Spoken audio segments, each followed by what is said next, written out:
கர்த்தராகிய இயேசு கிறிஸ்துவின் இனிய நாமத்தினாலே உங்களை நான் வாழ்த்துகிறேன். வேதத்தின் அதிசயங்கள் என்ற நிகழ்ச்சியின் மூலமாக இன்று நாம் காணவிருக்கும் பகுதி இயேசு கிறிஸ்துவின் பாடு மரணம். இயேசு கிறிஸ்துவின் சிலுவை பாடு மரணத்தை குறித்து நாம் சிந்திக்க இருக்கிறோம். பிலிப்பியர் 2ஆம் அதிகாரம் 6, 7, 8 ஆகிய வசனங்களிலே பார்ப்போமானால், அவர் தேவனுடைய ரூபமாயிருந்தும் தேவனுக்கு சமமாய் இருப்பதை கொள்ளையாடின பொருளாக எண்ணாமல் தம்மைத்தாமே வெறுமையாக்கி அடிமையின் ரூபம் எடுத்து மனுஷர் சாயலானார். அவர் மனுஷ ரூபமாய் காணப்பட்டு மரண பரியந்தம், அதாவது சிலுவையின் மரண பரியந்தமும் கீழ்ப்படிந்தவராகி தம்மைத்தாமே தாழ்த்தினார் என்று வேதம் சொல்கிறது. தேவனுக்கு சமமாய் இருப்பதை, தேவனாய் இருப்பதை அல்லது தெய்வமாய் இருப்பதை விட்டுவிட்டு, அப்படிப்பட்ட மகிமையான, மகத்துவமான, மேன்மையான ஒரு நிலையை விட்டுவிட்டு மனுஷர் சாயலானார் என்று வேதம் சொல்கிறது. சிலுவையின் மரண பரியந்தமும் கீழ்ப்படிந்தவர் ஆகி தம்மை தாமே தாழ்த்தினார் என்று வேதம் சொல்கிறது. பாருங்கள், அடிமையின் ரூபம் எடுத்து மனுஷர் சாயலானார் என்று வேதம் சொல்கிறதை பார்க்கிறோம். எப்படி மனுஷர் சாயலானார்? சாயல் என்றால் வேறு ஒருவரை போல் இருப்பது. தோற்றத்தில் மாத்திரமல்ல, சிந்தையிலும் செயலிலும் குணாதிசயங்களிலும் கூட மற்றவர்களைப் போல் காணப்படுவது சாயல் என்று நாம் சொல்கிறோம். அப்படியானால் தேவ சாயலாக இருந்த இவர், இயேசுவானவர், இப்போது மனுஷர் சாயலானார் என்பதாக பிலிப்பியரிலே சொல்லப்பட்டிருப்பதை நாம் பார்க்கிறோம். எப்படி இவர் மனுஷர் சாயலானார் அல்லது இவர் மனுஷர் சாயலானாரா? மனுஷருடைய சாயலானார் என்பதை இயேசு கிறிஸ்துவானவர் சிலுவையில் மொழிந்த 7 வசனங்களிலே காணப்படுவதை நாம் பார்க்கலாம். எப்படி மனுஷர் சாயலானார் என்பதை அவர் மொழிந்த 7 வார்த்தைகளில் அல்லது 7 வசனங்களிலே நாம் பார்க்க போகிறோம். சிலுவையில் இயேசு கிறிஸ்துவானவர் மொழிந்த முதலாவது வார்த்தை லூக்கா 23ஆம் அதிகாரம் 34வது வசனம். அப்பொழுது இயேசு, பிதாவே இவர்களுக்கு மன்னியும், தாங்கள் செய்கிறது இன்னதென்று அறியாதிருக்கிறார்களே என்றார். பிதாவே இவர்களுக்கு மன்னியும் என்கிறார். இது பிதாவை நோக்கி மக்களுக்காக மன்றாடக்கூடிய அல்லது வேண்டுதல் செய்யக்கூடிய ஒரு வசனமாக காணப்படுகிறது. பாருங்கள், பிதாவே இவர்களுக்கு மன்னியும் என்று இயேசு மக்களுக்காக வேண்டிக் கொண்டிருக்கிறார். ஏன் இவர் மக்களை மன்னிக்கும்படி பிதாவினிடத்தில் வேண்ட வேண்டும்? பாருங்கள், லூக்கா 5ஆம் அதிகாரம் 24வது வசனத்திலே பார்ப்போமானால், பூமியிலே பாவங்களை மன்னிக்க மனுஷகுமாரனுக்கு அதிகாரம் உண்டு என்பதை நீங்கள் அறிய வேண்டும் என்று சொல்லி திமிர்வாதக்காரனை நோக்கி, நீ எழுந்து உன் படுக்கையை எடுத்துக்கொண்டு உன் வீட்டுக்கு போ என்று உனக்கு சொல்லுகிறேன் என்றார். மனுஷகுமாரனுக்கு, பூமியிலே பாவங்களை மன்னிக்க மனுஷகுமாரனுக்கு அதிகாரம் உண்டு என்பதை நீங்கள் அறிந்திருக்க வேண்டும், அறிய வேண்டும் என்பதாக சொல்கிறார். பல சந்தர்ப்பங்களிலே, பல சூழ்நிலைகளிலே இயேசுவானவர் பலரையும் பார்த்து, உன் பாவம் உனக்கு மன்னிக்கப்பட்டது என்று சொல்லியிருக்கிறார், இனி பாவம் செய்யாதே என்று சொல்லியிருக்கிறார். அப்படியானால் மனுஷகுமாரனாக ஊழியம் செய்யும் காலத்திலே மன்னிக்க, பாவங்களை மன்னிக்க, மனுஷருடைய பாவங்களை மன்னிக்க அதிகாரமுடையவராக இருந்தவர், தேவ சாயலில் இருக்கும் பொழுது மனுஷருடைய பாவங்களை மன்னிக்க அதிகாரமுடையவராய் இருந்தவர், இப்போது சிலுவையிலே தொங்கும் பொழுது, மனுஷ சாயலாய் சிலுவையிலே தொங்கும் பொழுது மன்னிக்க அதிகாரம் இல்லாதவராய், அதிகாரம் இழந்தவராய் பிதாவினிடத்தில் மன்றாடுகிறதை நாம் பார்க்கிறோம். ஒருவேளை அவர் அதிகாரம் உடையவராய் இருந்தால் சிலுவையிலே சொல்லியிருக்கலாம், உங்கள் பாவங்கள் உங்களுக்கு மன்னிக்கப்பட்டது, நீங்கள் என்ன செய்கிறீர்கள் என்பது உங்களுக்கு தெரியவில்லை, அறியாதிருக்கிறீர்கள், ஆகவே உங்கள் பாவங்கள் உங்களுக்கு மன்னிக்கப்பட்டது, நான் மன்னித்து விடுகிறேன் என்று சொல்லியிருக்கலாம். ஆனால் அப்படி சொல்லவில்லை. அதிகாரத்தை இழந்தவராய், மனித சாயலை அடைந்தவராய் இயேசுவானவர் சொல்கிறார், பிதாவே இவர்களுக்கு மன்னியும் என்று வேண்டிக் கொண்டதாக பார்க்கிறோம். மனுஷர் சாயலானவர் தேவன் கொடுத்த அதிகாரத்தை இழந்து வெறுமையாக்கி தம்மைத்தாமே அடிமையாக்கி மக்களுக்காக வேண்டுதல் மாத்திரமே செய்யக்கூடியவராக அங்கே காணப்படுகிறதை பார்க்கிறோம். 2வது வார்த்தை லூக்கா 23ஆம் அதிகாரம் 43வது வசனத்தை நாம் பார்க்கிறோம். இயேசு அவனை நோக்கி, இன்றைக்கு நீ என்னுடனே கூட பரதீசியில் இருப்பாய் என்று மெய்யாகவே உனக்கு சொல்லுகிறேன் என்பதாக பார்க்கிறோம். பரதீசி என்ற வார்த்தை வேதாகமத்தில் 3 இடங்களில் வருவதை நாம் பார்க்கிறோம். பரதீசிக்கு சென்றதாக வேதாகமத்திலே ஒரே ஒரு மனிதன் தான் சாட்சியிடுவதை நாம் பார்க்கிறோம். பவுல் தன்னை குறித்து சொல்கிறார். 2 கொரிந்தியர் 12ஆம் அதிகாரம் 3வது வசனத்திலே அந்த மனுஷன் பரதீசிக்குள் எடுக்கப்பட்டு என்று தன்னை குறித்து சொல்வதை நாம் பார்க்கிறோம். பரதீசி என்பது தீர்ப்பு நாளுக்கு முந்திக் கொண்டவர்கள் இளைப்பாறக்கூடிய தற்காலிகமான ஒரு இடமாகத்தான் புரியப்படுகிறது. பரலோக ராஜ்யம் என்பது தீர்ப்பு நாளுக்கு பின்பு கொடுக்கப்படக்கூடிய ஒரு நிரந்தரமான இடம். பரதீசி என்பது தீர்ப்புக்கு முந்திக் கொண்டவர்கள் இளைப்பாறக்கூடிய ஒரு இடமாக காணப்படுகிறது. இங்கே இயேசுவானவர் சிலுவையில் அறையப்பட்ட பொழுது வலதுபுறமும் இடதுபுறமும் 2 கள்ளர்கள் சிலுவையில் அவரோடு கூட அறையப்பட்டிருக்கிறார்கள்.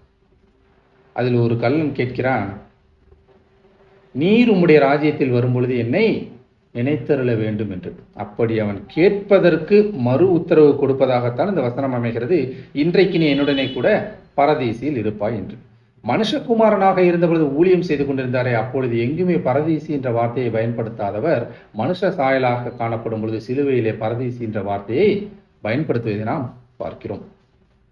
எல்லா இடங்களிலுமே பரலோக ராஜ்யம், தன்னுடைய ராஜ்யம் இம்மைக்குரியது அல்ல, தன்னுடைய ராஜ்யம் பரலோக ராஜ்யம் என்று கூறியவர் மனுஷ சாயலாக சிலுவையில் அறையப்பட்ட போது பரதீசி என்று மட்டுமே கூறுகிறார். நிரந்தரமான பரலோகத்தை கூற இயலவில்லை. இதே போன்ற ஒரு சூழ்நிலை பாருங்கள். மத்தேயு 20ஆம் அதிகாரம் 21வது வசனத்தில் செபதேயுவின் குமாரரும் அவருடைய தாயாரும் அவரிடத்தில் வந்து, உம்முடைய ராஜ்யத்திலே என்னுடைய குமாரர் ஒருவன் வலதுபுறத்திலும் ஒருவன் இடதுபுறத்திலும் அமர வேண்டும் என்று கேட்கும் பொழுது அங்கு கூட அவர் பரதீசி என்று சொல்லவில்லை, தன்னுடைய ராஜ்யம் பரலோக ராஜ்யம் என்பதைத்தான் உறுதிப்படுத்துகிறார். தேவ சாயலாய் மனுஷகுமாரனாய் ஊழியம் செய்யும் பொழுது பரலோக ராஜ்யத்தை குறித்து பேசிய தேவன் இங்கே மனுஷ சாயலாய் சிலுவை மரத்திலே தொங்கும் பொழுது பரதீசியை குறித்து மட்டும் பேசுவதை நாம் பார்க்கிறோம். பரலோக ராஜ்யத்திற்குரிய உறுதியை அங்கே கூற இயலவில்லை. கூறாமல் தேவன் மனுஷ சாயலானவர் பரதீசியை குறித்து பேசுவதை நாம் பார்க்கிறோம். 3வது வார்த்தை யோவான் 19ஆம் அதிகாரம் 26, 27 ஆகிய வசனங்களை பார்ப்போமானால், அப்பொழுது இயேசு தம்முடைய தாயையும் அருகே நின்ற தமக்கு அன்பயர்ந்த சீஷனையும் கண்டு தம்முடைய தாயை நோக்கி, ஸ்திரியே அதோ உன் மகன் என்றார். பின்பு அந்த சீஷனை நோக்கி, அதோ உன் தாய் என்றார். பாருங்கள், மரிக்க போகும் எந்த ஒரு மனிதனும் மரிக்கும் முன்பு தன்னுடைய கடமையை செய்துவிட்டு செல்வது உலக வழக்கம். எசேக்கியா மரிக்கப் போவதை அறிந்த ஏசாயா எசேக்கியாவை பார்த்து சொல்கிறார், நீ மரிக்கத்தான் போகிறாய், உன் வீட்டு காரியங்களை ஒழுங்குபடுத்து என்று. அப்படி என்றால் உலகத்தின் நியதி என்ன? மரிக்க போகும் ஒரு மனிதன் மரிக்கும் முன் தன் கடமைகளை செய்தாக வேண்டும். அப்படியாகத்தான் இங்கே இயேசுவானவர் ஸ்திரியே அதோ உன் மகன் என்றும் சீஷனே அதோ உன் தாய் என்றும் தனக்கான கடமையை செய்வதாக பார்க்கிறோம். இயேசுவானவர் தேவ சாயலாய் மனுஷகுமாரனாய் ஊழியம் செய்து கொண்டிருக்கும் பொழுது தம்முடைய தாயை குறித்து அவர் சொல்கிறதை பாருங்கள். மார்க்கு 3ஆம் அதிகாரம் 35வது வசனத்தில், தேவனுடைய சித்தத்தின் படி செய்கிறவன் எவனோ அவனே எனக்கு சகோதரனும் எனக்கு சகோதரியும் எனக்கு தாயுமாய் இருக்கிறான் என்றார். தேவ சாயலாய் மனுஷகுமாரனாய் இருந்த பொழுது என்ன சொன்னார்? யார் அவருடைய தாய்? தேவனுடைய சித்தத்தின்படி செய்கிறவனே அவனுடைய தாய் என்று சொன்னார். ஆனால் சிலுவை மரத்திலே மனுஷ சாயலாய் தன்னுடைய தாயை பார்க்கும் பொழுது தன்னுடைய கடமையை செய்கிறதை நாம் காண முடிகிறது. 4வது ஒரு வார்த்தை மத்தேயு 27ஆம் அதிகாரம் 46வது வசனம். 9ஆம் மணி நேரத்தில் இயேசு ஏலி ஏலி லாமா சபக்தானி என்று மிகுந்த சத்தமிட்டு கூப்பிட்டார். அதற்கு என் தேவனே ஏன் என்னை கைவிட்டீர் என்று அர்த்தமாம். பாருங்கள், என் தேவனே ஏன் என்னை கைவிட்டீர் என்று மிகுந்த சத்தமிட்டு கூப்பிட்டார் என்று வேதம் சொல்கிறது. இதே இயேசுவானவர் மனுஷகுமாரனாய் உலகத்தில் சுற்றித் திரிந்து ஊழியம் செய்த பொழுது பாருங்கள், யோவான் 14ஆம் அதிகாரம் 10, 11 வசனங்களிலே, நான் பிதாவிலும் பிதா என்னிலும் இருக்கிறதை நீ விசுவாசிக்கிறது இல்லையா? நான் உங்களுடனே சொல்லுகிற வசனங்களை என் சுயமாய் சொல்லவில்லை, என்னிடத்தில் வாசமாய் இருக்கிற பிதாவானவரே இந்த கிரியைகளை செய்து வருகிறார். நான் பிதாவிலும் பிதா என்னிலும் இருக்கிறதை நம்புங்கள் என்று சொல்கிறார். தேவ சாயலாய் இருந்தவர் சொல்லும் பொழுது மிக தெளிவாக சொல்கிறார், நான் பிதாவிலும் என் பிதா என்னிலும் இருக்கிறதை நம்புங்கள் என்று. மனுஷ சாயலாய் சிலுவையில் தொங்கும்போது எங்கே சென்றார் அந்த பிதா? கேட்கிறார் பாருங்கள், என் தேவனே என் தேவனே ஏன் என்னை கைவிட்டீர் என்று. இப்படியாக தேவ சாயலானவர் தம்மைத்தாமே வெறுமையாக்கி மனுஷர் சாயலானார். 5வது வார்த்தையை பாருங்கள், யோவான் 19ஆம் அதிகாரம் 28வது வசனம். அதன் பின்பு எல்லாம் முடிந்தது என்று இயேசு அறிந்து வேத வாக்கியம் நிறைவேறத்தக்கதாக தாகமாயிருக்கிறேன் என்றார். தாகமாயிருக்கிறேன் என்றார். இதே இயேசுவானவர் உலகத்திலே ஊழியம் செய்து கொண்டிருக்கும் பொழுது யோவான் 7ஆம் அதிகாரம் 37வது வசனத்திலே பாருங்கள், ஒருவன் தாகமாயிருந்தால் என்னிடத்தில் வந்து பானம் பண்ண கடவன் என்று சொன்னார். தாகமாயிருந்தால் என்னிடத்தில் வந்து பானம் பண்ண கடவன் என்று சொன்னார். சமாரிய ஸ்திரீயின் காரியத்திலே பார்க்கிறோம், என்னிடத்தில் ஒருவன் வருவானானால் அவனுக்கு நான் வற்றாத ஜீவ ஊற்றாயிருக்கிறேன் என்று சொன்னார். தாகமாயிருந்தால் என்னிடத்தில் வந்து பானம் பண்ண கடவன் என்று சொன்ன தேவன், அதே இயேசுவானவர் சிலுவை மரத்திலே தாகமாயிருக்கிறேன் என்று சொல்வது ஏன்? தேவ சாயலாயிருந்தவர் தம்மை மனுஷ சாயலாக மாற்றினார். மனுஷ சாயலாக மாற்றும் பொழுது மனிதனுடைய சுபாவம், மனிதனுடைய உணர்வுகள் அங்கே வெளிப்படுவதை நாம் பார்க்கிறோம்.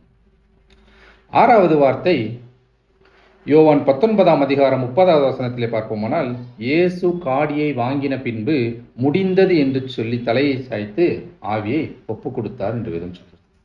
முடிந்தது என்று சொல்லி என்று வேதம் சொல்வதை நாம் பார்க்கிறோம். இயேசுவானவர் பிறந்தது முதல் சிலுவைக்கு வருவதற்கு முன்பு வரை எங்குமே எதிர்மறையான ஒரு வார்த்தையை பேசியதாக நாம் பார்க்கவில்லை. எல்லோருக்கும் வாழ்வளிக்கும் விதமாக நேர்மறையான வார்த்தைகளை மாத்திரமே பேசி வந்த இயேசுவானவர் சிலுவையிலே முதல் முறையாக எதிர்மறையான ஒரு வார்த்தையை சொல்கிறார், முடிந்தது என்று. பாருங்கள், யோவான் 12ஆம் அதிகாரம் 24வது வசனத்தில், மெய்யாகவே மெய்யாகவே நான் உங்களுக்கு சொல்கிறேன், கோதுமை மணியானது நிலத்தில் விழுந்து சாகாவிட்டால் தனித்திருக்கும், செத்ததே ஆகில் மிகுந்த பலனை கொடுக்கும். செத்தாலும் அது பலன் கொடுக்கும் என்று நேர்மறையான எண்ணங்களை விதைத்தவர் இயேசுவானவர். யோவான் 14ஆம் அதிகாரம் 19வது வசனத்திலே பாருங்கள், இன்னும் கொஞ்ச காலத்திலே உலகம் என்னை காணாது, நீங்களோ என்னை காண்பீர்கள், நான் பிழைக்கிறபடினால் நீங்களும் பிழைப்பீர்கள். அப்படி என்றால் நான் மரித்தும் பிழைப்பேன் என்பதாக நேர்மறையான காரியங்களை மக்களுக்கு சொல்லிக் கொடுத்த இயேசுவானவர் முதல் முறையாக சிலுவையிலே மனித சாயலான போது எதிர்மறையான ஒரு வார்த்தையை பேசுகிறார், முடிந்தது என்று சொல்லி. மரிக்கும் தருவாயில் இருக்கும் எந்த ஒரு மனிதனும் சொல்லும் ஒரு வார்த்தை முடிந்தது, அல்லது அந்த மனிதனை சுற்றி இருக்கக்கூடிய நபர்கள் சொல்லக்கூடிய வார்த்தை எல்லாம் முடிந்தது என்று. மனித சாயலான இயேசுவானவரும் கூட இப்படித்தான் முடிந்தது என்று எதிர்மறையான ஒரு வார்த்தையை சொல்வதை நாம் பார்க்கிறோம். இறுதியாக 7வது வார்த்தையை பார்ப்போம். லூக்கா 23ஆம் அதிகாரம் 46வது வசனத்திலே பார்ப்போமானால், இயேசு, பிதாவே உம்முடைய கைகளில் என் ஆவியை ஒப்புவிக்கிறேன் என்று மகா சத்தமாய் கூப்பிட்டு சொன்னார். இப்படி சொல்லி ஜீவனை விட்டார். பிதாவே உம்முடைய கைகளில் என் ஆவியை ஒப்புவிக்கிறேன் என்று மகா சத்தமாய் கூப்பிட்டு சொன்னார் என்பதாக வேதம் சொல்கிறது. ஏன் மகா சத்தமாய் கூப்பிட்டு சொல்ல வேண்டும்?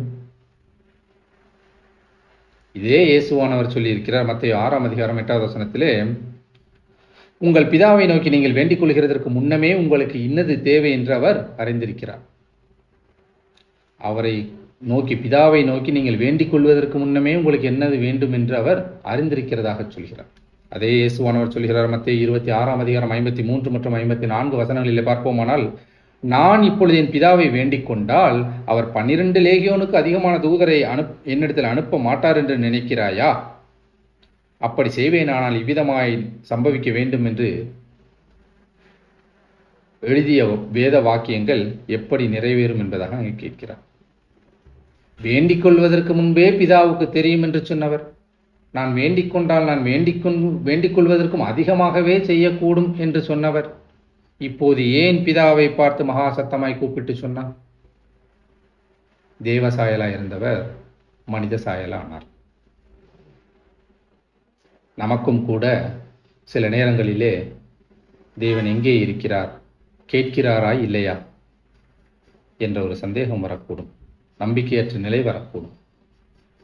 மனித சாயலான இயேசுவானவர் சொல்கிறார், உம்முடைய கைகளில் என் ஆவியை ஒப்புவிக்கிறேன் என்று மகா சத்தமாய் கூப்பிட்டு சொன்னார் என்பதாக. ஏன் மகா சத்தமாய் கூப்பிட்டு சொன்னார் தெரியுமா? 3 மணி நேரம் மிகவும் நிசப்தமான மணித்துளிகள். பிதா என்னிலும் நான் பிதாவிலும் இருக்கிறேன் என்று அவ்வளவு நெருக்கமாக இருப்பதாக சொன்ன இயேசுவானவருக்கு அந்த 3 மணி நேரம் ஒரு பதில் கூட கிடைக்கவில்லை பரத்திலிருந்து. இயேசுவானவர் மாத்திரமே பிதாவை நோக்கி வேண்டிக் கொண்டிருக்கிறார், கதறிக்கொண்டிருக்கிறார், கூக்குரலிட்டுக் கொண்டிருக்கிறார். பிதாவினிடத்திலிருந்து ஒரு பதிலும் இல்லை. பதில் இல்லாத போது மனிதர்கள் நாம் என்ன செய்வோம்? சத்தமிட்டு கூப்பிட மாட்டோமா?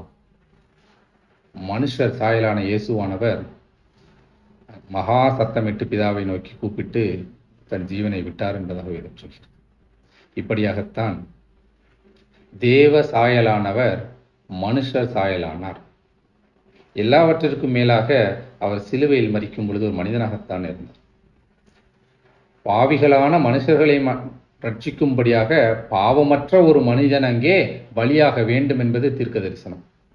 யோவான் 11:49 மற்றும் 50 வசனங்களை பார்ப்போமானால், அப்பொழுது அவர்களில் ஒருவனும் அந்த வருஷத்து பிரதான ஆசாரியனும் ஆகிய காய்பா என்பவன் அவர்களை நோக்கி, உங்களுக்கு ஒன்றும் தெரியாது, ஜனங்கள் எல்லோரும் கெட்டுப்போகாதபடிக்கு ஒரே மனுஷன் ஜனங்களுக்காக மரிப்பது நமக்கு நலமாயிருக்கும் என்று நீங்கள் சிந்தியாமல் இருக்கிறீர்களா என்றார். மரிக்கும் பொழுது அவர் மனிதனாகத்தான் மரித்தார். தேவ சாயலாக அவர் மரிக்கவில்லை. மனித சாயலாக மரித்ததினால் தான் வேதனைகள் பொறுக்க முடியவில்லை. ஏன் அவர் மனித சாயலாக மாறினார்? உங்களையும் என்னையும் ரட்சிக்கும்படியாக, பாவத்திலிருந்து விடுவிக்கும்படியாக, தேவனுக்கு சமமாயிருப்பதை, அந்த மேன்மையான மகிமையான நிலையை வெறுத்து தள்ளிவிட்டு உங்களுக்காகவும் எனக்காகவும் அவர் மனுஷ சாயலானார். ஜெபிப்போமா? அன்பின் தகப்பனே, நன்றி செலுத்துகிறோம் ராஜா, ஸ்தோத்திரிக்கிறோம் தகப்பனே. பாவிகளாகிய எங்களுக்காக நீர் உமது ஸ்தானத்தை விட்டு வந்தீர். பிதாவுக்கு சமமாயிருப்பதை கொள்ளையாடின பொருளாக எண்ணாமல், மேன்மையாக எண்ணாமல், மகிமையாக எண்ணாமல் எங்களுக்காக அதை விட்டு விட்டீர் தகப்பனே. அது மாத்திரமல்ல தகப்பனே, தேவ ரூபமாயிருந்தவர், தேவ சாயலாயிருந்தவர் எங்களுக்காக, எங்கள் நிமித்தமாக, எங்கள் பாவத்தின் நிமித்தமாக தகப்பனே மனித ரூபமானீர், மனித சாயலானீர், அடிமையின் ரூபம் எடுத்தீர் தகப்பனே. சிலுவையின் முடிவு பரியந்தம் கீழ்ப்படிந்தவராகி உம்மையே நீர் தாழ்த்தினீர் தகப்பனே. எங்களை ரட்சிப்பதற்காக உம்முடைய ஜீவனையே கொடுத்தீர். அதை உணர்ந்து கொள்ள, புரிந்து கொள்ள, எதற்காக நீர் மரித்தீர் என்பதை நாங்கள் வாழ்விலே உணர்ந்து கொள்ள தேவன் எங்களுக்கு கிருபை செய்வீராக. எங்களுக்காக மரித்திருக்கிறீர், எங்களுக்கு ரட்சிப்பை கொண்டு வந்திருக்கிறீர் தகப்பனே. எல்லாம் முடிந்தது என்று சொன்னீரே, எங்களுடைய வாழ்க்கை ஆரம்பிக்க வேண்டும் என்பதற்காக நீர் முடித்து வைத்தீர். நன்றி தகப்பனே. எங்களோடு கூட இடைப்பட்டதற்காக நன்றி செலுத்துகிறோம். கற்றுக்கொண்ட காரியங்களை பிறரும் உணர்ந்து கொள்ளும்படியாக, கற்றுக்கொள்ளும்படியாக இந்த உலகத்திற்கு எடுத்துச் சொல்ல எங்களை வல்லமையாய் பயன்படுத்துவீராக, உடனிருந்து வழி நடத்துவீராக தகப்பனே. இயேசு என்ற மெய்யான நாமத்திலே ஜெபித்து கேட்கிறோம் நல்ல தகப்பனே. ஆமென்.